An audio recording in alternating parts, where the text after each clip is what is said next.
I was to be serious, this means so much to me, and the fact that you are all sitting out here for a night that I did not think was possible.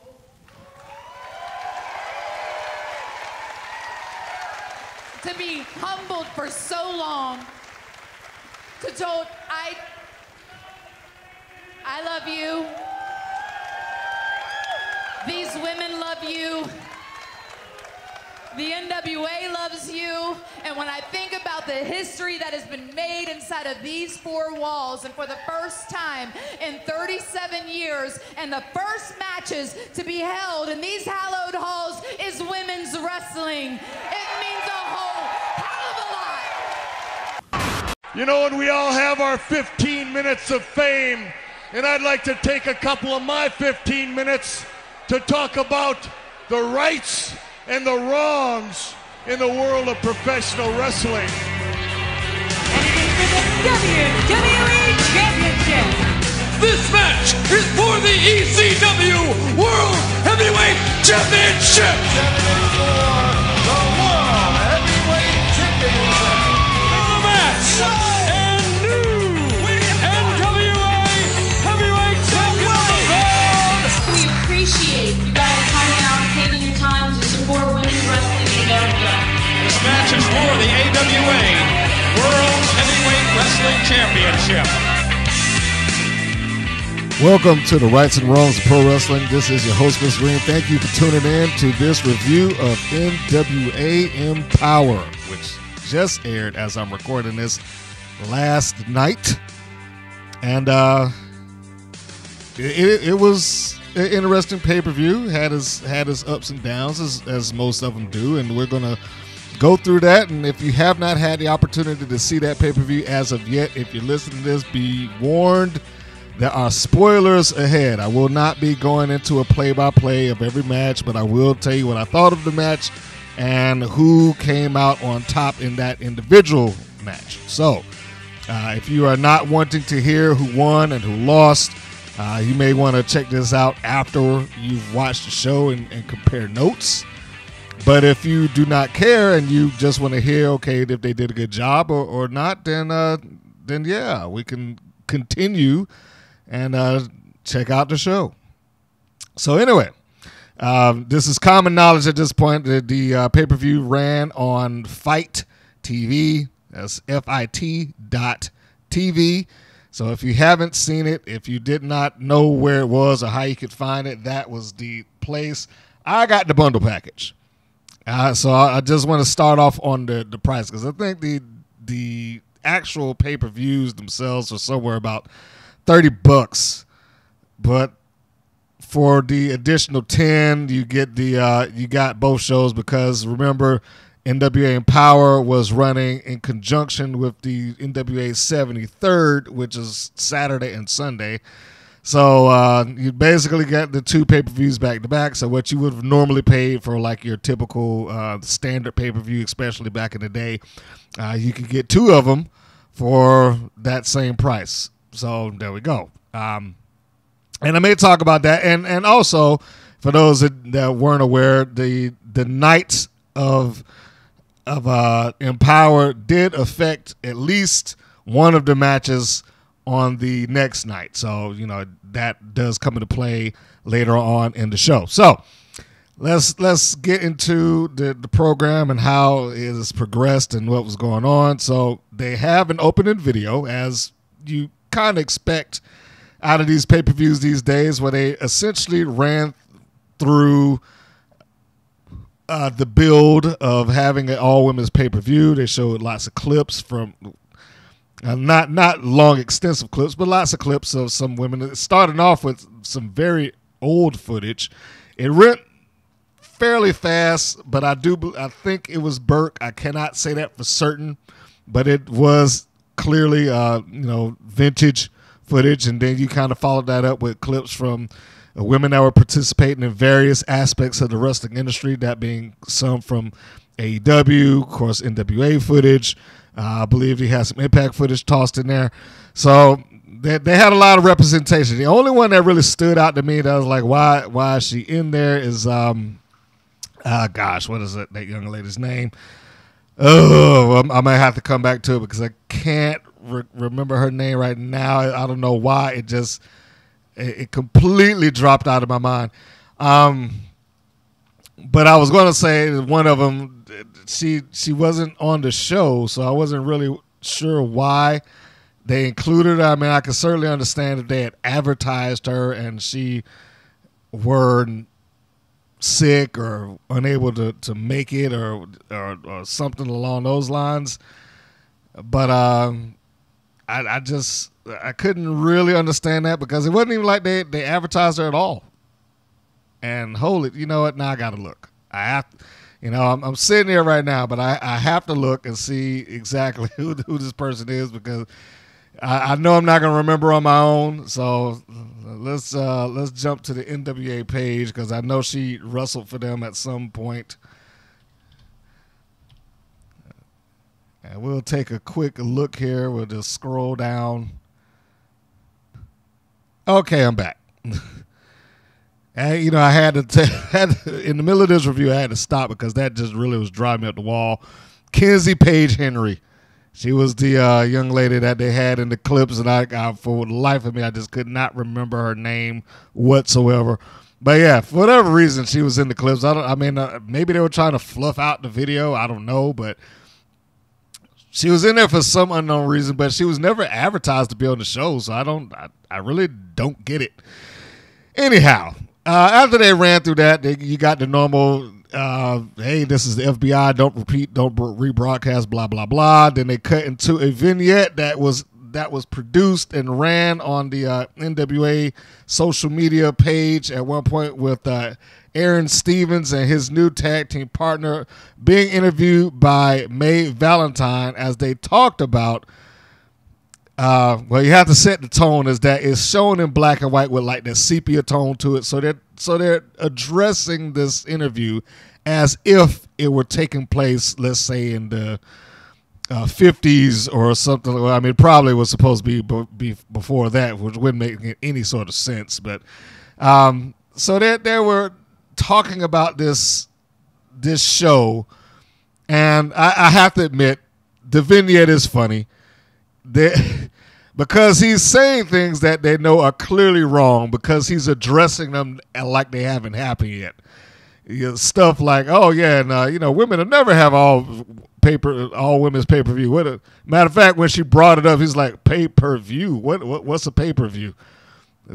So they're having these little moments, and yes, it does come off at it comes off like the sports entertainment. It came off like they like it didn't belong in an NWA show, quite honestly. But it worked because they did commit to it. I will admit, like I said, it gave me a laugh. It was funny just because Aaron Stevens, I think I remember because he's had so many names by now. But he's had such a time in doing these personas in front of the camera. And a matter of fact, if you go to the NWA Facebook page, now it is under their video package, video page, the video tab. So let me rephrase that. So they and they've got a couple of these. Now that I'm thinking about it, they have a couple of these where they are talking as if they were from back in years ago. Aaron Stevens and Kratos is his tag team partner. So they present it like, oh, this is unearthed footage watching for the first time. So that's funny, and you do not have to see the pay-per-view in order to watch that. They do have the package up for you to look at, and I stand corrected, by the way. I do stand corrected. They did not. I don't think they ever announced Kenzie for a match, but they did announce that she would be there. So maybe they did the video package ahead of time, and she just was not available to participate. So I can admit when I'm wrong. I stand corrected. But the show starts, and it's a very basic set. So if you're used to having like LED lights and stuff constructed on the platforms and all that stuff, none of that's there. This is about as basic can be. It is just the NWA letters and a stage and curtains. That is it. Now, that inherently isn't bad, but again, if you are looking for something beyond that, if you're looking for something that is more extravagant, this ain't the show for that. I will admit, this is one of those things that those other promotions did spoil me about. I at least wanted them like, okay, you know, like ECW never had an elaborate set. They had the little walkthrough, the little brick walkthrough with the curtain and all that, and the lights around us. Like, you know, at least do that. But no, that wasn't there. I mean, maybe it wasn't in the budget. I don't know, but this is about as basic could be, and that was fine. The first thing that we get is Mickie James. Mickie James comes out. She cuts a promo. You know, she does get a nice round of applause and thank you, Mickie, and all that good stuff. And she's clearly emotional about this, so I'm certainly not going to discount anything that she said or say that is untrue or anything along those lines, because that is not for me to say. I believe that it is as true as it could possibly be. I think that this meant a lot to her, especially for her to pretty much head it up. I think that you know, that she's got the opportunity to see this project through. Also kind of, you know, makes her emotional. But admittedly, there's one element of this that I didn't get. Well, I'll get to that in a second, because, you know, part of the promo that you have to address is the they. The they in the promo, we all know who's the WWE. Because she made it a point, it's like, they told me that this couldn't happen. They told me women's wrestling couldn't make money. Which is what made me bring up this next point, because the only they that would do that or has done that has been the WWE. Is well documented, is well noted that they did not take to her when she pitched the idea of another women's pay-per-view or all women's show or something along those lines.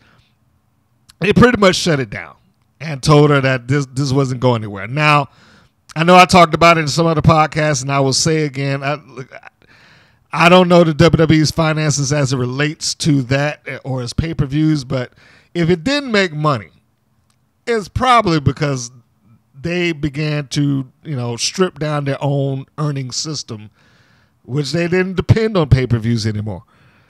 You know, that there wasn't a real need to buy it when they did their Evolution pay-per-view. It was all on the WWE network. When I watched it, I mean, it was just part of what I paid for about a month. It was the $10 that I paid every month to watch it. So, I mean, I don't know how much money they were expecting, nor was I aware of, like, okay, X amount of people watched this show. The WWE did 2 Mae Young's Classics and 1 Evolution pay-per-view, and they ran through the entire year talking about the first this and the first that, first Hell in a Cell, first Money in the Bank, first Women's Royal Rumble, first, you know, they ran through all of it. First WrestleMania main event. It's almost like they wanted to get it out of the way. And they did. And once they did it, is you know, they haven't dropped them off completely, but it's almost back to the status quo. So I can understand where Mickie was with that. But I can't say that the WWE ever was going to take that seriously beyond the fact that it made good PR. And once they got done with it, they got done with it. I mean, they had their fun with their new toy, and then they moved on. You know, and that new toy happened to be at the time women's wrestling. So the frustrations that Mickie James, again, well documented with the WWE, I don't think it's any surprise. I don't think anybody that heard her cut this promo was surprised by the context of the promo or the content of the promo, I should say. However, that said, when I thought about that, she, you know, yeah, she has some issues with the WWE and how this was the first time that all women's pay-per-view and so on and so forth. That is where I come back to saying it kind of not confused me, but I was like, well, where are we talking about this as a first? Yes, it's a first for the NWA, and nobody should ever discount that or take it away or, you know, whatever the case may be. But Mickie James personally has been on, including this one, 3 all-women's pay-per-views that were all considered a first. She was on TNA's Knockouts Knockdown, and that was their first all-women's pay-per-view. That was long before the WWE decided that, hey, we can produce women's wrestling too. She returned to the WWE, and she was on their pay-per-view. She was on Evolution. That was the first all-female pay-per-view, and to this point, the only all-females pay-per-view by the WWE, so there's another first. And now she's here, and she's on the NWA pay-per-view, which is a first for them, yes, but I don't know where in the history of wrestling like this should sit as a first, because it's not a first as women's wrestling goes. There have been pay-per-views that were first before TNA or the WWE, for that matter, or Impact Wrestling at this point. I mean, I don't give WoW a lot of credit, WoW Superheroes, but, you know, they had a pay-per-view years ago. I think, in 2000? So they're 20 years ahead of this. And then you go back further than that, you got the LPWA when they did the Super Ladies Showdown. I believe that was in 93 or 94, somewhere in there. I wanted to, you know what? No. I think it's earlier. Let's say 92. So again, I'm not entirely sure, you know, the context of this is the first that she meant, but I guess she's got to stick to this is the first for the NWA, therefore it makes it important for them, now that she's within this company. But she's done this a couple of times now. This is the third time around. So, you know, again, I'm not going to take away that it's not important to her, but that just kind of was a little weird to me for the time. Anyway, after Mickie James gets out of the ring, we go to the first match, which was then labeled the Battle of the Brands. Did not feel like a Battle of the Brands to me. That's just me. But we had Diamante representing AEW. And this is probably why it didn't feel like a Battle of the Brands. Because although Diamante wrestles for AEW pretty regularly, I don't remember her as being a vital part of their women's division as it relates to TV. She's been on the YouTube. She's been on Elevation and Dark, I think. But, you know, you don't really see her all that often on the Dynamite shows. And Rampage just started, so I can't really comment on that. But ultimately, even though she's there, she hasn't been positioned. That's probably the best way to put it. She hasn't been positioned in the same way as Red Velvet or Britt Baker or Riho, and, you know, and the other women that have been on that show in a prime spot. She can wave the AEW banner, but I don't know if she would be considered a top girl for AEW. But that's open to interpretation, and, you know, I'm sure somebody out there will feel differently. Kylie Ray was the first person that walked out, and she got a nice ovation. It was great to see her. She looked great, and it was good to see her back in the wrestling ring. And maybe this is the environment that she needs to be in. I know AEW didn't really work for her. I know Impact Wrestling didn't really work for her. Maybe the NWA is the environment that she needs to be in order for her to be happy and comfortable. And the wrestling ring is more intimate, it's small, perhaps it's not as much pressure. I don't know. But she came in representing the NWA because that's who she is officially wrestling for these days. Chik Tormenta came in representing AAA. So that is the label, the Battle of the Brands. My only criticism of this match, and it was a good match, so I do not want to discount that, is that there seemed to be points of obvious cooperation. The opening sequence that they did, it was just like, you pin me, I pin you, you pin the next person. You know, it was a lot of that. And then the next thing, well, not the next thing, but what you got a little bit later on, I mean, and this is probably the most egregious example of it, is that, you know, Kylie Ray goes up to the top rope. Diamante is waiting there for what feels like a painfully long time for her to get there. And when she does come off the top rope, she has to raise her arm, you know, to feed it to her so she can come and do an arm drag from the top. That just felt like just ridiculous, clear-cut cooperation to do the match. It didn't feel like they were except for certain spots. And again, it is not just that. There was the spot where Chik Tormenta is waiting there for both of them to give her a super kick, and just stuff like that. So there was these moments where it felt like there was obvious cooperation. And the matches, and I'm not saying that to say that the match was bad or that it's not enjoyable, but it did feel like you saw, okay, it's my turn now. It's your turn. We're supposed to do this spot, stuff like that.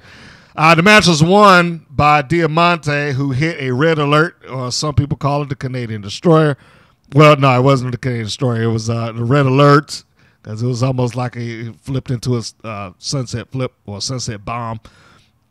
She pins Chik Tormenta to win the Battle of the Brands. So, they give a little shout out and a nod to Tony Khan. All this happened after Kylie was kicked out of the ring. So, you have that. And then we move on to the next match. Now, this was the other thing that I kind of was like, something feels like it's missing here. And the thing that was missing, in my opinion, was the video packages. And if you watch this, you'll notice as the show goes on, there are no video packages. There's no explanation of what this is or something like that. You didn't have those moments in the show to help buffer it or explain where we are or how we got here.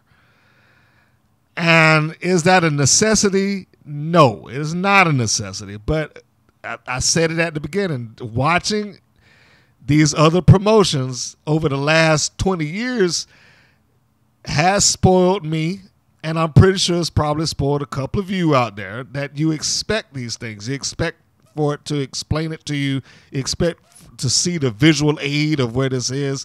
You expect to see, okay, how did these people even get picked for this tag team tournament? And this is the opening round for the women's, or I should say semifinal, for the women's tag team championships. And you didn't get any of those things. Like, why was Hex selected? Why was Hell on Heels selected? Why the Freebabes of Kylie King and Red Velvet? Why were these teams picked to be part of this tournament to go for these championships? Did they have any other matches leading in there where they just randomly dropped? You didn't get any of that. So it just felt like something was missing. But the first semifinal tag match was Hex, which is Allysin Kay and Marti Belle. They were taking on Hell on Heels, Renee Michelle, and Sahara 7. One of the things is that took away from this, and I really hate to do it because I'm a production guy, and I know production is difficult. So it's hard for me to criticize production, but there was some bad camera work here on some moments. And it did not do their match any favors. It missed the spot, so I can't even tell you what that thing was. There was points in here where the ref did little to nothing. I was like, you're not even pretending to try to maintain order. She just literally stood there while all four of them were there for a ridiculous amount of time. I mean, it is the NWA. The NWA is, a lot more classically geared wrestling, typically more rule-oriented, but you did not get that here. It just kind of stood there and let all of this happen, especially at the end. Marti didn't even leave the ring. And so, I questioned that. There were a few awkward moments. It's like Hex and Hell on Heels, although they did fine, they seemed to have a couple of awkward moments. Like they just couldn't get the rhythm of each other a few times. But it ended with Hex catching a combo flapjack pedigree facebuster on Renee Michelle for the win. Hex, Allysin Kay, and Marti Belle advanced to the finals. And they immediately go, they leave the ring, go right into the next one. And that is kind of a theme that runs throughout the entirety of this night. Is when one thing is over, they move on to the next. There is no buffer. There is no video packages, none of that. The only other thing that pops in is a promo. And I get the impression that a lot of this was done for the benefit of the live audience because there were no monitors or screens or nothing like that there. So, yes, we are looking at this on pay-per-view, but I think this was produced largely for the attending audience rather than the viewing audience. So you got the Freebabes. The Freebabes, consisting of Jazzy Yang, Miranda, Gordy, and Hollyhood, Halle J. I can't even say it. The common denominator amongst the Freebabes is all of them are second-generation wrestlers to varying degrees. Jazzy Yang, the daughter of Jimmy Wang Yang. Some people will remember him from, or just Jimmy Yang if you saw him from WCW. Or WWE, that would be the Jimmy Wang Yang character. Haley J. Hollyhood, she is the daughter of Amazing Maria, which some of you, particularly on this channel, if you followed the independent wrestling scene, you would know who she is. She's been around and doing this for quite some time, and she is still doing it. She's still wrestling, and she participates in OVW quite a bit, and was a tag team partner to Jesse Belle. And, of course, rounding it out was Miranda Gordy as, the muscle of the group, and she, obviously, the daughter of Terry Bam Bam Gordy of the Freebirds fame, which clearly we had the Freebabes as a play on. I had gone into this match predicting that the Freebabes would win it, going up against the babyface team of KiLynn King and Red Velvet, who are most notable for being part of AEW's roster. The two of the three that were represented here were Jazzy Yang and Miranda Gordy. Miranda being the muscle of the group. Jazzy Yang came out wearing a Show Nuff outfit. And if you don't know who I'm talking about with Show Nuff, you need to go watch The Last Dragon. I got a kick off of that outfit that she was wearing.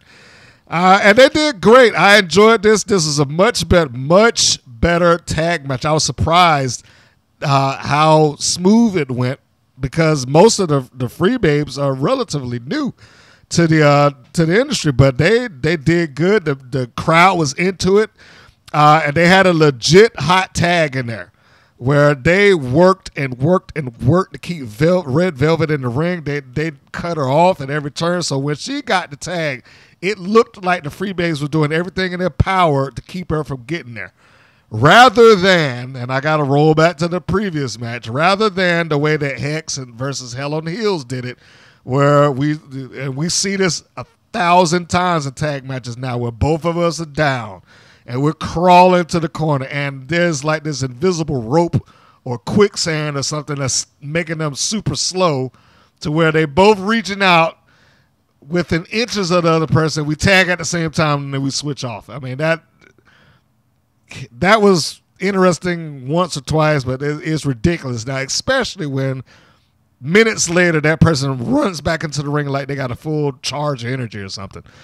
So anyway, this is why the this is why the Freebabes match in Kylie King versus Red Velvet came off as so much better. I am interested in seeing more of the Freebabes, quite honestly. And I did say Jazzy Yang and Miranda Gordy were the representatives of the Freebabes. Haley J was essentially in the Michael Hayes role. She was the mouthpiece. She stood out there and she's yelling. She's gone out the ref. She did her job. Cheating. She not just punching through the rope. She lift her leg and start kicking her opponent in the rope. I mean, she just in the little bit of stuff that she did out there, she did good. This is a match I would say if you get a chance to watch the show, this is the match to tune in for. I enjoyed this match. Very good. The winners of it were KiLynn King and Red Velvet. KiLynn King pinned Jazzy Yang following an escape and basically a mess up by the Freebabes. She pushed Jazzy Yang into Miranda Gordy, which put her out of the ring. KiLynn King, who is clearly the superior size and height, picks Yang up, drops her in the Kingdom Fall. 1, 2, 3. They advance. They go into the final. So you got the final match. It would be Hex versus KiLynn King and Red Velvet. I actually predicted it the other way around. I did predict Hex, but I thought the Freebabes would go there, basically them being heels. So they went kind of the opposite direction. We cut to a backstage promo. We have May Valentine interviewing Marti Belle and Allysin Kay, talking about how this, what this means to them and whatnot. The important part of this promo is Marti Belle. Marti Belle spoke about the relationship between the Dominican Republic and the NWA, saying that it had been kind of shaky for some years, which is true because she not alluded to. She basically mentioned the fact that there had been no official NWA champion from the Dominican Republic, despite the fact, and she didn't go into this, despite the fact that there were Dominican Republic wrestlers who, quote, won the championship, has never been officially recognized by the NWA for various reasons. I think one of those reasons being Ric Flair just dropped the title so he could avoid a riot when he was in the Dominican Republic and left, which is why Rick is always like, hey, you know, I've actually won the title like 23, 24 times, something like that. But officially speaking, that title win and or loss is not recognized. And nobody from the Dominican Republic has ever been recognized, which is the whole thing. So Marti walked into this match saying, or at least in this promo, saying that tonight the Dominican Republic will have an officially recognized NWA champion, you know, basically when the match was done. If you heard the previous podcast from me, you already knew that I walked into this match with Hex as my pick to win the championship. It did feel a little odd to me that they got a promo, but KiLynn King and Red Velvet did not. I don't know why that was, but if you're going to interview one person that got to the finals, why not interview the other one? It didn't make a lot of sense to me, but that's kind of nitpicking, and I'll move on. The next thing we got was Gail Kim. She cut a promo in the ring, and this is interrupted by Taryn Terrell, Genocide, and Bella Blade, I think her name was. I didn't know if it was Blade or Blaze, quite honestly, and that's terrible that I didn't, but anyway. So it's Taryn Terrell's little faction. And going back to what Gail Kim was doing, Gail was there as one of the producers of the show. We talked about that she, Mickie James, Medusa, and Jazz were the producers backstage. And so you had Gail Kim come out and addressed the crowd, and she talked, you know, about what this meant to her and so on and so forth, and it was a good promo. But this was the promo that was interrupted, as I just said, by Taryn Terrell, and this was kind of alluding to that, you know, that they basically expected you to know their history, and their history takes place in Impact Wrestling. Because Gail Kim gave this woman a lot in those matches. They had a series of matches, and I think the most famous of which would be their, was it Slammiversary? I think it was Slammiversary, where they had the last woman standing match, refereed by ODB. That was the one where Taryn Terrell gave her a cutter off the stage right onto the floor. So, you know, they had this history that they were kind of playing up, but the roles are reversed here, whereas in TNA, Gail was the heel, Taryn was the babyface. Taryn comes out here, she's clearly the heel, and she's the overbearing, self-absorbed heel with her two muscles behind her. And she's saying, well, you know, this night is all about me, so, you know, you need to bye, you need to get out of the ring. Gail, of course, does not leave. And this is where she does it like 2 or 3 more times, like, well, all right, girls, get out of my ring. And just before that happens, we get the music that TNA fans or Impact fans would know very well. It was Awesome Kong. Awesome Kong makes a surprise appearance to save Gail Kim. And she clears the ring. Well, you know, when she first walks in, she goes face to face with Gail Kim. Kind of leading people to like, okay, whose side is she on type moment. And as soon as Genocide comes up to her, like puts her hand on her shoulder, like, yeah, we're going to get you type deal. Kong looks at the hand on her shoulder, and then that's when she goes to work. She beats up both Genocide and her partner, puts them down, choke slam, implant buster right on top of Genocide, and clears the ring out. I was a little bit disappointed that Genocide got kind of handled like that because she has been positioned as the monster, but I guess given the information that was coming later that they were trying, you know, that they were giving the last hurrah for Awesome Kong, and we'll talk about that in just a moment. So they bail. The bad guys bail. Gail Kim is sitting out there. She's yelling at him, and behind her, Awesome Kong comes up, and she is looking like she's going to attack Gail at any given moment. Gail turns around. She sees her, and, you know, we're still not sure where Kong is going. Gail gets the microphone, and then Kong waves her in like, give me the mic. And, you know, Kong doesn't really talk all that often. At least she didn't. Especially in her early phases. She gets the microphone and she essentially tells the crowd that, you know, it's been a tough time for her and her household in so many words, and that she was not, you know, known for her talker, but there was one thing that was going to get her off of the couch and come out to do this show, and that was this woman here. She points to Gail Kim. And they reflect on the feud that they had in TNA and that they made history. And I have to completely agree that the two of them essentially were the foundation of that women's division. The matches that they had, if you have not seen it, you need to go back and watch them. The matches that they had made that company, you know, or made fans take a look at it, especially during the time where it's like, okay, it's them or the WWE's women's division. And WWE, all due respect to the ladies that were there, they were not kicking out matches for their women the way that Gail Kim and Awesome Kong were doing at that time. In fact, I don't even know if any other company was providing that. And they were putting it on, and they were getting views. They were getting ratings. They put in a lot, and they talked about that. And you could clearly see that it meant something to them.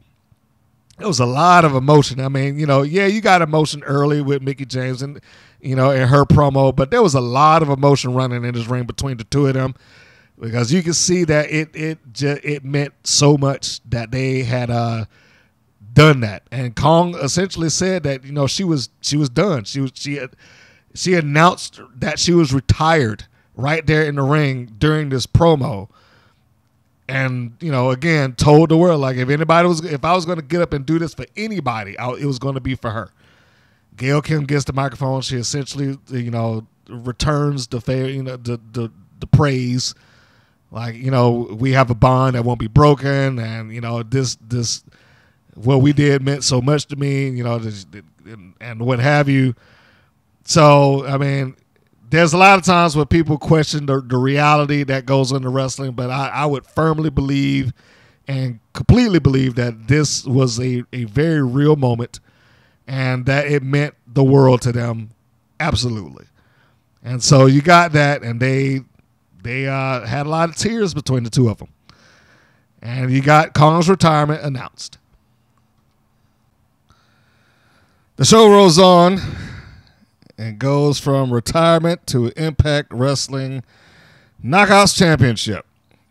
Deonna Purrazzo taking on Melina, which we haven't seen her challenge for any championship outside of a WWE environment before tonight. I went into this not really knowing what to expect. I predicted Purrazzo for the win, but I am going to just tell you, in the middle of this, I was pulling for Melina. For me, this was the match of the night. I enjoyed this. It was gritty. There was nothing overly flashy. It wasn't like they did a 1,000 different moves or whatever the case may be. But what went on in the ring, bell to bell, was just fun to watch. It looked like they were doing everything possible to get that win. And basically, you know, we saw a version of this with Goldberg and Lashley at SummerSlam not too long ago. The leg gets hurt, and the ref is getting ready to, you know, stops it for, you know, obvious reasons, for injury, and can't proceed, can't go on. But here they went a different route. It was the same setup. I mean, not literally the same setup, but you get the point. Her leg gets injured. She is hurting. She can barely stand. You know, comes off the ropes, collapses. The referee's constantly checking on her being Melina.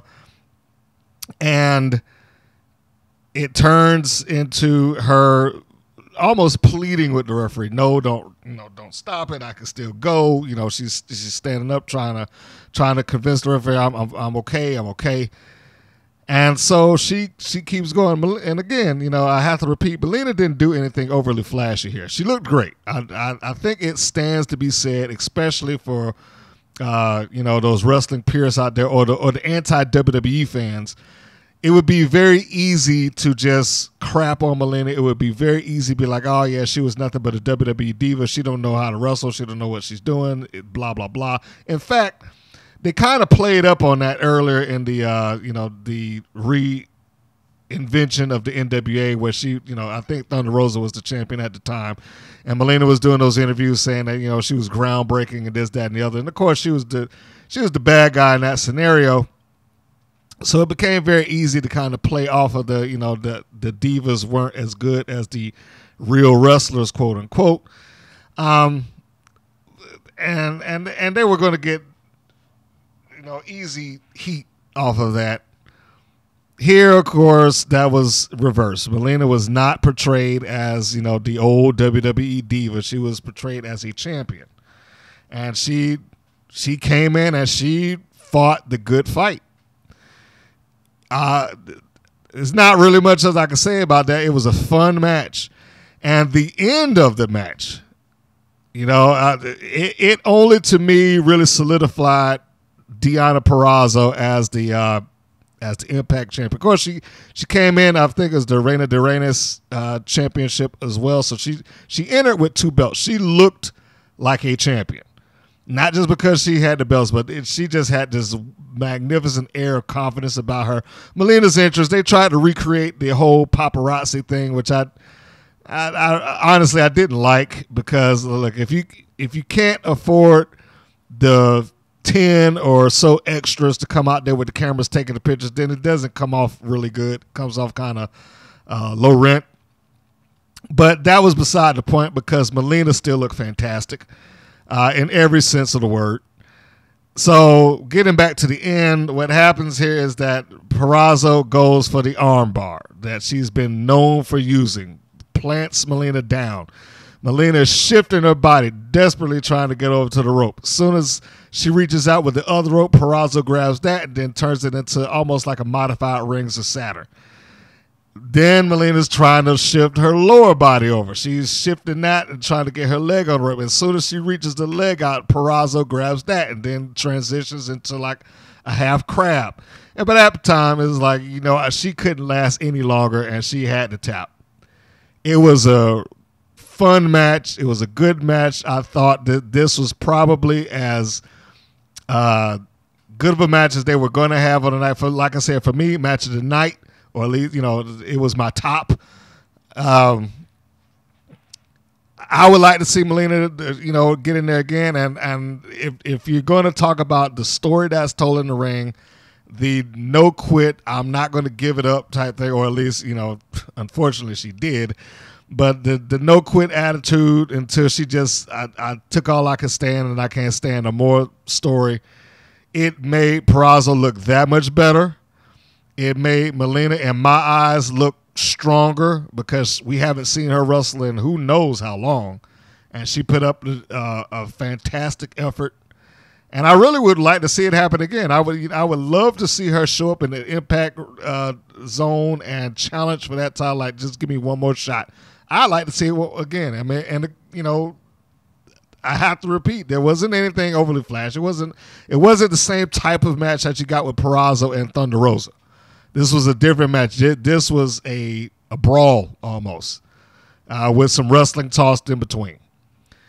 So if you get a chance to see it, you should watch that. I almost wish that was the main event. I understand why it wasn't because it's representing an entirely different company, but I almost wish that was the main event of the night. The next match of the night, the Tag Team Championships for the NWA Women's Tag Team titles. This will be the reintroduction of the tag team titles for the NWA under the Corgan era. And, of course, we know the women's tag team championships have been kind of marred in purchases and transitions and stuff like that. Now, I doubt that they're ever going to acknowledge that, because there was a point in time where, yes, the NWA had women's tag team championships, but somehow or another, those tag team championships transitioned into being part of the WWE's lineage.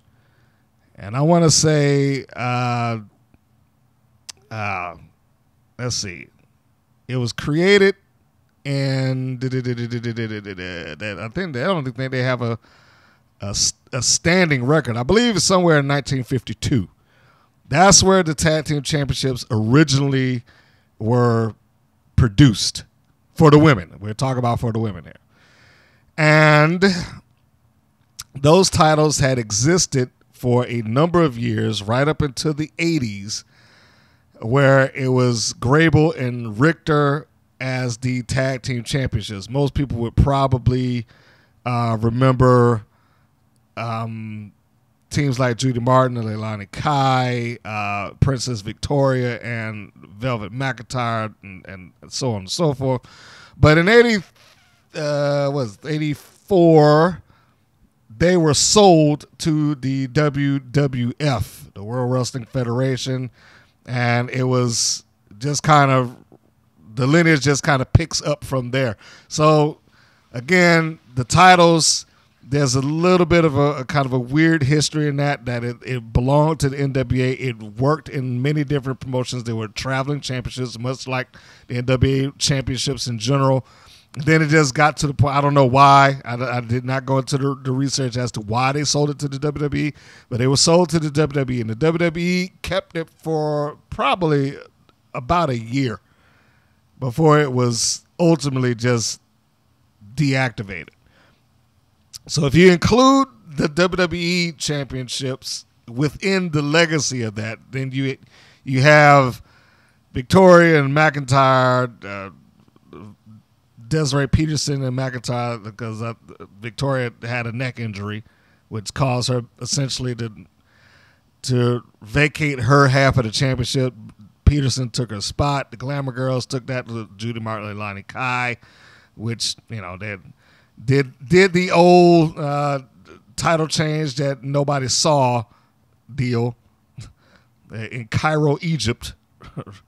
The Jumping Bomb Angels, and then the Glamour Girls, and then it was just vacated and pretty much abandoned after that. So the lineage here, as it relates now, is starting up in 2021. I mean, that is a long time for them not to have the titles, but here we are. So the finals being Hex, Marti Belle, Allysin Kay taking on KiLynn King, and Red Velvet.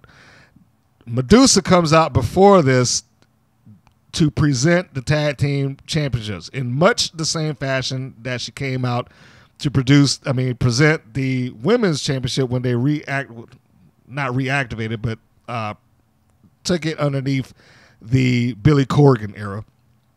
That being with Allysin Kay and Santana Garrett. So Allysin Kay is back again, and she's in another set of finals.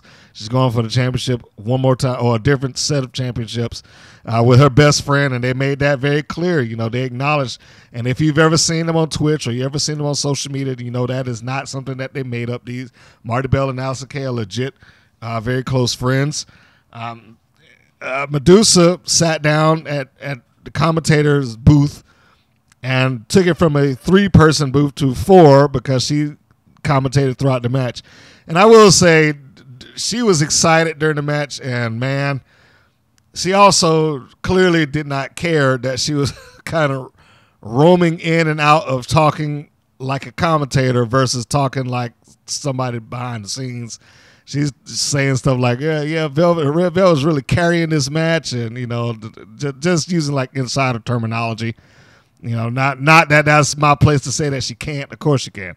The real thing, or the real defining moments here, is that KiLynn King had been presented as one of the towering powerhouse women this evening, and her being matched up against Allysin Kay visually looked very good.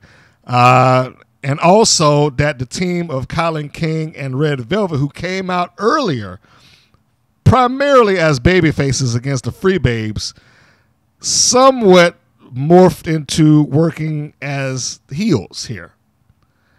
But despite that, they did not overcome the AEW representatives, which they were, did not overcome the challenge of taking on Hex. I will say before going into the final or the finish of the match, it was good to see Red Velvet in an environment outside of AEW. For whatever reasons, and this is for the people that followed AEW, for whatever reasons, when she took Brandy's spot, I don't think that did her any good or any favors when she was substituting her. It's almost like she became Brandy number 2. And that's not a cool legacy for her to have. Here, she didn't have that. She did not have the stigma of I'm only in this spot because I was handpicked by Cody. Red Velvet was Red Velvet, and she was working. She had her working boots on. I have to agree with Medusa there. She was all over this thing, and she was getting the job done. The team of KiLynn King and Red Velvet do need to make another appearance. They were very, very good. They came up short, but they were very, very good. It ended on an assistant AK-47 from Allysin Kay on Red Velvet for the pin. And they became the new tag team champions in the Billy Corgan era, ushering in, I guess, a new era for tag team wrestling as far as the women are concerned. So there we have it. The end of the match kind of did a little bit of a repeat of what we saw earlier with Kong, where they're standing behind him and they're looking mean and kind of planting the seeds, or at least implying that they were going to attack. And, we're pissed off and we're going to do something. But that never happened. They actually, they hug and handshakes and all that good stuff, and they gave the spotlight to the team of Hex. And, that one thing I can say or the common theme of the night was there's a lot of emotion that some of these ladies were displaying, and they seemed legitimately very happy for the team of Hex getting the opportunity to be the tag team champions. I'm not overly fond of the belts. If anybody else saw them or you do see them, let me know how you feel. I mean, I wouldn't qualify myself as a belt marker or anything, but I was not overly fond. They just seemed so basic. They look very, very plain. And you just think that they would have something a little bit more glamorous now. It's almost like, I get the NWA and Billy Corgan are trying to be traditional and all that good stuff like that. I understand, but it is almost like they are going out of their way to make everything that they do and produce just ridiculously old school. And, we don't have to rewind the clock that far back. I mean, they got rid of video packages and a set, and the belts look like they were made in 1952. I mean, it's just, we don't need all of that. So some of this you can modernize. I mean, just a bit. At least bring it up to the 80s or something. But I don't know. Maybe it's just me. Leave your comments. Let me know. The next match is the match I thought that would be the main event. That did not happen. I was thinking that Kamille and legit Leyla Hirsch would be the main event of the evening, that being for the NWA Women's Championship. But that didn't happen. We had them coming out next. Before this, Billy Corgan came to ringside holding a small bag, and the announcer got on and explained that within that bag was Mildred Burt's original championship that was brought to ringside. I don't know if I missed it. I do not know if they went into saying, hey, the winner of this is going to get this championship and take it home. They did give it to the referee, and they presented to both. I really don't understand what the point of that was, beyond saying that we have this, treasured piece of wrestling history that we want to present. But it didn't come off that way. They did mention that this is Burke's title and so on and so forth. But I do not recall him ever saying, hey, and the winner of this will be able to take it home and it'll be yours forever, or something to that nature. They just kind of held it up and they let both of the wrestlers see it, and then that was it. And I don't even remember the winner walking around with it when it was done. So I do not know what that was about, other than let's just do it. So we see the obvious size differential between legit Leyla Hirsch and Kamille. Their entrances were slightly varied in that we saw the camera bring them in from the back to the front. I guess a little slight difference just to make it have a big fight feel. And I guess it helped a little bit. I still really wish that they had some sort of video package, especially for these, especially for the singular or the championship matches in general. We had 3 championship matches run back to back to back. Purrazzo and Melina.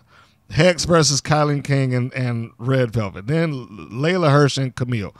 All of these ran back to back, and other than the promo that Hex had in the backstage, you didn't hear from any of them. Didn't hear from Purrazzo or Melina. Didn't hear from Hex again or Kylie King. Kylie King and Red Velvet should have got the chance. They didn't talk. Leyla Hirsch and Kamille, neither one of them got the chance to really do all that much. I mean, that is a very small thing in the grand scheme of it. I will admit that. But it does help with the big fight feel. The lighting, the positioning, the way they enter, the announcement, who announces, all of those things, just changing up very slightly does help with the big fight feel. And if they were trying to go for that, they got a little bit of it, but not all that much, in my opinion. Hirsch represented herself very well. For those who are concerned about, okay, how's this height differential going to work, I have to admit, Hirsch's whole mannerisms look great. I mean, she looked like she's like, I'm not concerned about you at all. What she reminded me of was a little bit of Kurt Angle, a little bit of Taz, especially Taz. Not that she was tossing around with suplexes and stuff like that. It's just that in his prime, Taz was not a tall guy, but they presented him so tough that people began to believe in him. Even though he was smaller than 90% of the people that he was in the ring with, people began to believe in that guy. And Hirsch did much the same thing. She got that crowd to believe in her with just her submission holds, her posture, her confidence. I mean, she did a German suplex from the top down. Like, the only way I can describe it, Kamille was on the second rope facing the outside. Hirsch was on the inside like she would have been superplex. She fought free, put Kamille down, stood up on like the turnbuckle post, jumped, twisted around, landed on the feet, grabbed her in a rear waist lock, and German suplexed her across the ring. I mean, it was a great move. And again, looks fantastic in her confidence. Kamille doesn't really alter her look all that much. She did give some respect to her what I was going to say visuals. I was trying to get the word facials out. That's what I was wanting to say. Her facials. In that, okay, I'm concerned here for a little bit. And yes, she did use the size advantage. She slung her around. There was a nasty spot where she just slung her, seemingly head first, her being Leyla, into the steps. Like you heard the boom, and it just dropped her. That Leyla Hirsch is a tough cookie. That's all I can really say. We know Kamille is strong. She tried to go for a spear at one point, and Hirsch was able to evade it. Did not evade it on the second time, though. And later on in the match, there was a finish where Kamille caught Hirsch almost like like you would hold a baby, and threw her across the ring. Hirsch did land, but she kind of shook it off pretty quickly, gets up to her feet, and then across the ring charges Kamille. Boom, catches her with a spear. 1, 2, 3. Match is over. She retains the championship. What I did not mention, or what I forgot to mention, is that she did begin to come out to the ring accompanied by the Aldis and his group. I forget their name, their faction name right now. And they sat at ringside. They sat in what they called the Bush VIP, because Bush Beer was a sponsor of the show. Bush and Car Shield, free plug for them, I guess. So they were there ringside rooting her on. The cameras did take a look at that every once in a while. When she won, she went on out to ringside with her boys, one of them being her legit significant other, and celebrated with them a bit. What we did see was we saw Murdoch on the opposite side, because we see Aldis yelling at somebody across off screen, and then the camera pans over and we see Trevor Murdoch, who will be challenging for the NWA World Championship as I'm recording it tonight. So that was kind of a little bit of a tease to lead in for the next match. So they had their brief confrontation. Ultimately, the match was fine. I still maintain I enjoyed the Impact Championship match a little bit more. So now we go to the main event, which was kind of funny because Chelsea Green, and I said this in one of the earlier podcasts, got on her podcast and made it clear that, like, I want the main event. Mickie, pick me, all that good stuff. And at the time, I was like, well, I saw that she was in the Invitational Battle Royal, not Battle Royal, she was in the Invitational Gauntlet, but they never expressed where that was going to be positioned. And I would have thought that, okay, well, that's probably not going to be that big of a thing. I mean, they may have it in the beginning. Typically these gauntlet matches, unless it's like the Royal Rumble, it's not a main event slot. Lo and behold, it was. So Chelsea Green, I don't know if it was because she publicly asked for it or not, but she got onto the show and she got the main event. She was in the Invitational Cup, is what they called it, the NWA Empowerrr Invitational Cup. All right, now this is where I am going to be up and down with the show, so fair warning, I'm about to tell you right now, portions of this I did not like at all, and it's not necessarily because the participants in it. They should all be pissed at who was producing this in the control room or calling the shots, because this is not good.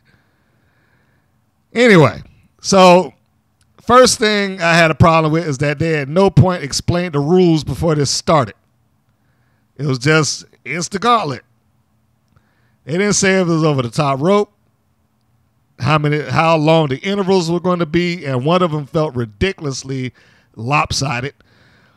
They didn't tell you, whether it was multiple ways to eliminate any of that. Just, here it is. Now, they explained it during the setup, but how long does it take to say, okay, here's the gauntlet. This is all pinfall, no over the top rope, no submission.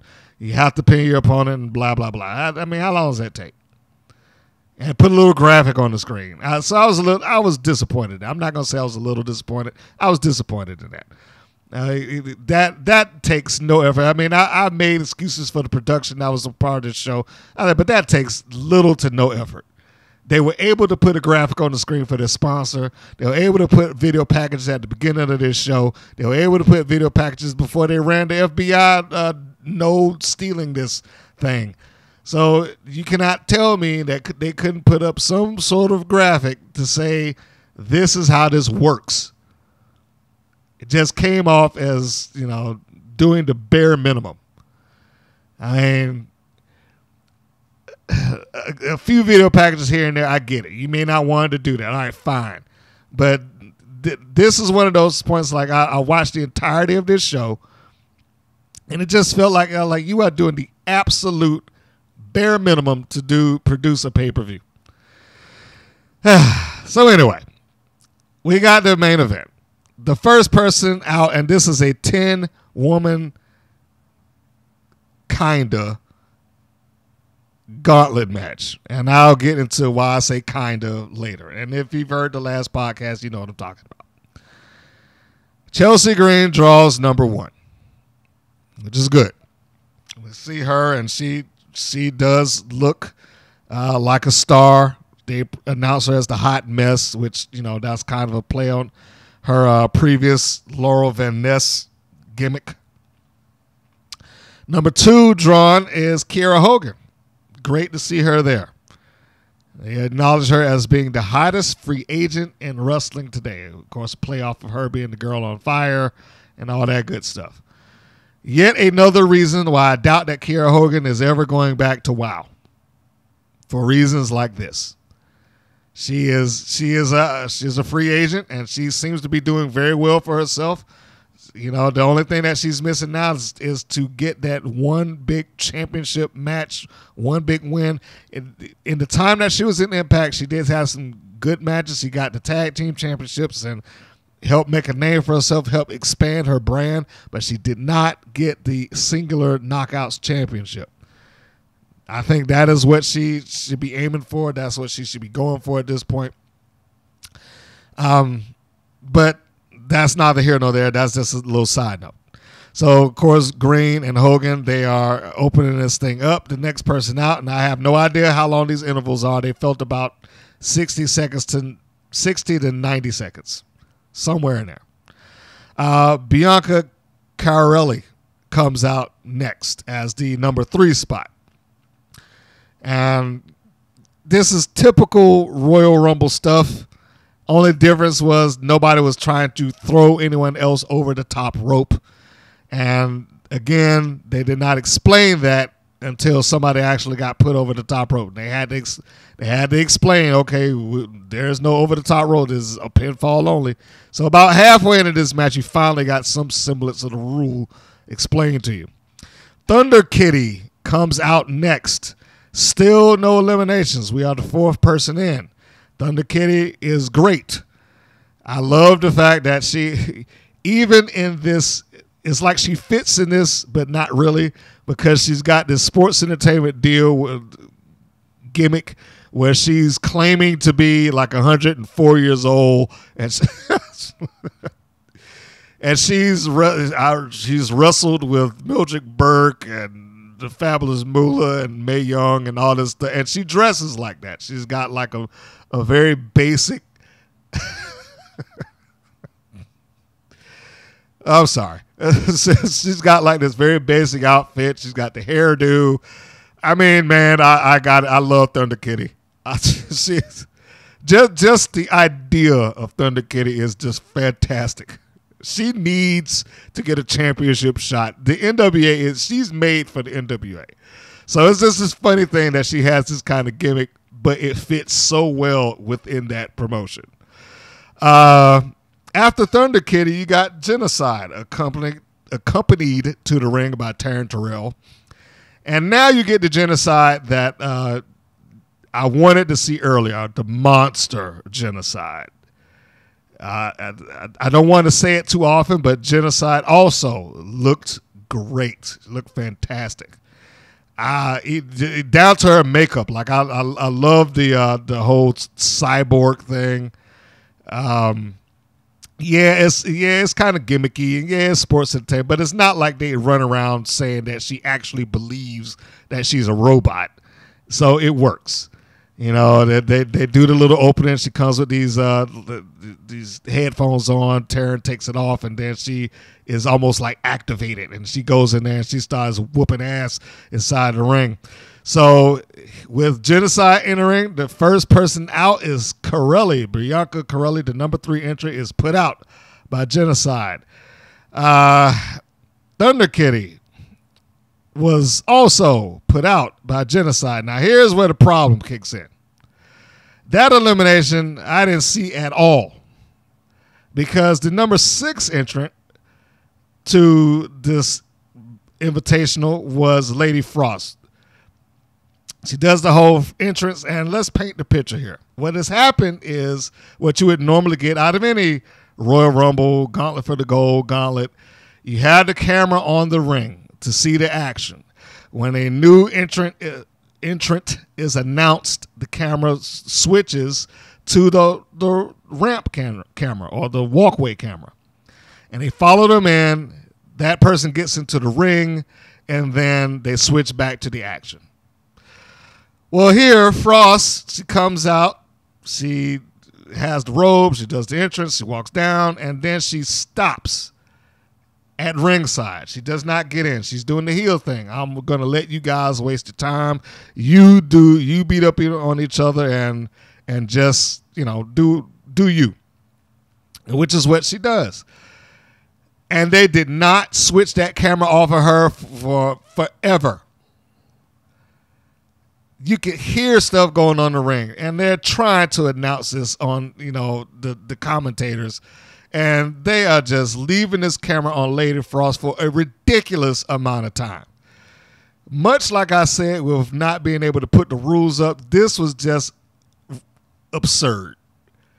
And if I'm Mickie James and I'm sitting behind that curtain and I'm watching this show and I'm the producer of this, I am losing my mind and running out there saying, what in the hell are you doing?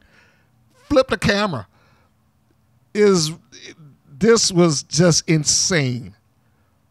And they kept it on it so long that you didn't even see what happened to Thunder Kitty. You just knew that she was eliminated because they turned it just enough to see the end of it. So Thunder Kid is eliminated, and this stupid director or whoever's in there, barring something that's going on, like a technical issue that forces them not to do it, there was no reason for this. There was no reason for this. Even if they had to take the camera that was up top, because they had one that was like in the ceiling or something like that. It's like, even if you got to flip over to that, come on. Why would you do this? It is not rocket science to know that we need to get this camera off of this woman. Yes, Lady Frost is attractive. I get it. But we don't need to see her for a minute and a half while there's stuff going on in the ring that you paid to watch. That was probably the most egregious, offensive thing that they did in this production. And Mickie James should have lost her goddamn mind over it. Anyhow, Debbie Malenko comes to the ring, and I said in the last podcast, I really hope that they do something to show some footage of her, some pictures of her. They talked about her, and that was fine. They talked about how her career was mostly in Japan, and how when she started, probably about 20 plus years ago. They did all of that stuff, and she's in great shape. She held her own in there. But I was really hoping that they would have something else to really educate the people who Debbie Malenko was as a wrestler. If they could have acquired any footage whatsoever, they didn't have that. And that's probably outside of their reach. I guess you have to get out with a pass. But Malenko comes in, and that is the reason why Lady Frost gets into the ring anyway, because Malenko essentially forced her into the ring. The next elimination happened to Lady Frost. Even though she entered at number 6, she was the third person out, and she tapped out to Debbie Malenko. So Malenko did get an elimination in this match. Jamie... I don't know how to pronounce it. Jamie Senegal. We'll say that. Which was the one I said, okay, this is kind of all-female battle royal. As who is she? And I will refer to him as a she because that is clearly what they wanted. Accompanied to the ringside by somebody who is dressed as Divine. If you don't know who Divine is, look it up. It's a very celebrated drag queen. So she comes out the ringside, and look, if they wanted to do an inclusive gauntlet, I said before, there's no problem with that. It just seems counterproductive in this sense when they said that they were going for an all-female event rather than an all-inclusive event. Those are two different things. It might be nitpicking, but that is the truth. It is, if you wanted to be all-inclusive, just say that. Because they could have invited a whole bunch of them. There's very talented, guys that could have participated on that show. And guys who identified as women who could have participated on that show. Sonny Kiss could have been there, for that matter. If you're going to go down that route, then go down that route. There's nothing wrong with that. But just make it clear what you're doing. So anyway, we have the Jamie who identifies as female into the match, and they went along with that. Malenko, as she is applying a submission hold, gosh, I can't remember who she applied it to. I want to say it's Senegal. I might be wrong. I wish I had wrote that note down. But as she's doing that, Kiera Hogan sneaks in across Malenko's shoulders and pins her while she's locked into a submission. So Malenko could not get out because of the way she positioned her body to apply the submission, and Kiera just basically laid on her and got a 1, 2, 3. She's out of there. Malenko's out. Genocide. Oh, wait, I forgot. The number 9 entered is Masha Slamovich. So she comes into the ring. She is the 9th entrant into the match. Genocide is put out.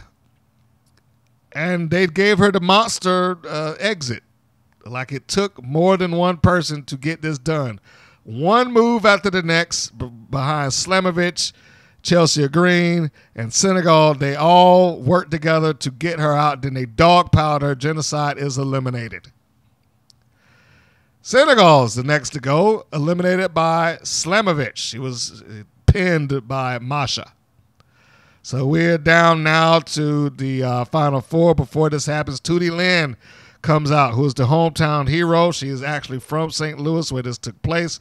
And she gets the big pop of the night. Her family's on front row. And they really went for it here, giving her the final entrant. So clearly there was nothing random about this at all.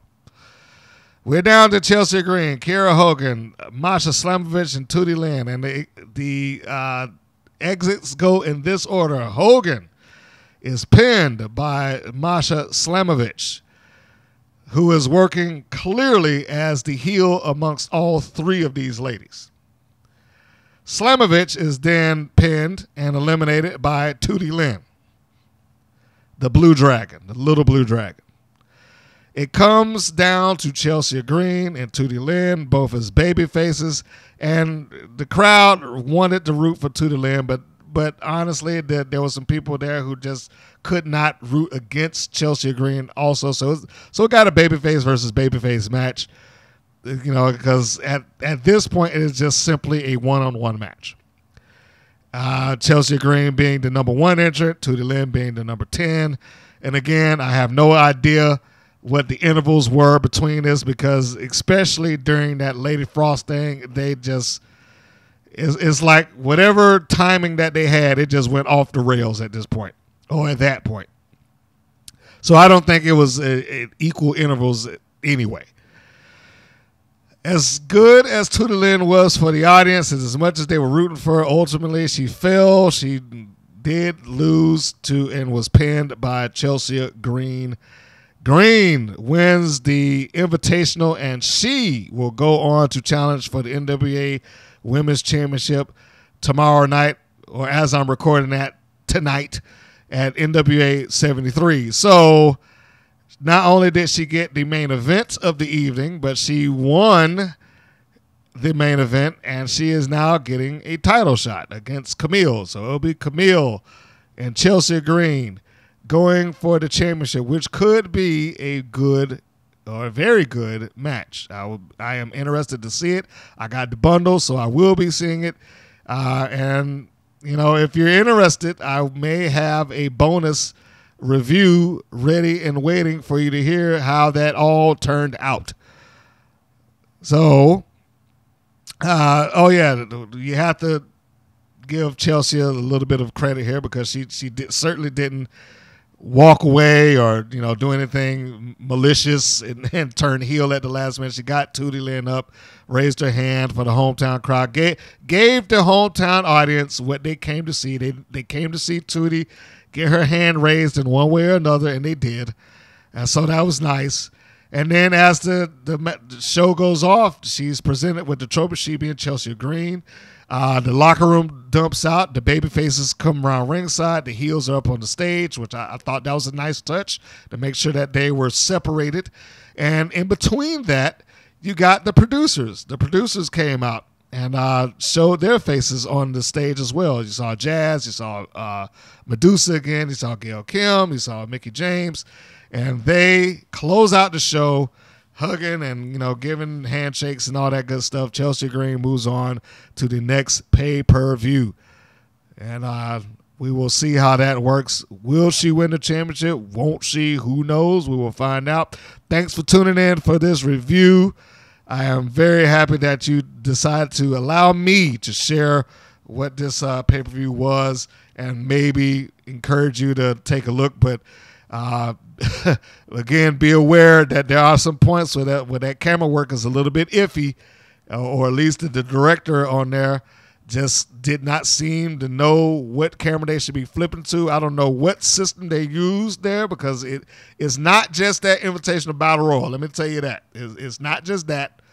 I mean, they had it. It was a few times throughout the course of that show, and that's probably the worst part of it, is that whoever was directing it, they needed to flip those shots a little quicker, or somebody needed to be paying attention, because he was leaving it on cameras that were trying to reposition themselves. So you can't blame the cameraman. It's not the cameraman's fault. They were doing their job. They were trying to get repositioned for the next shot.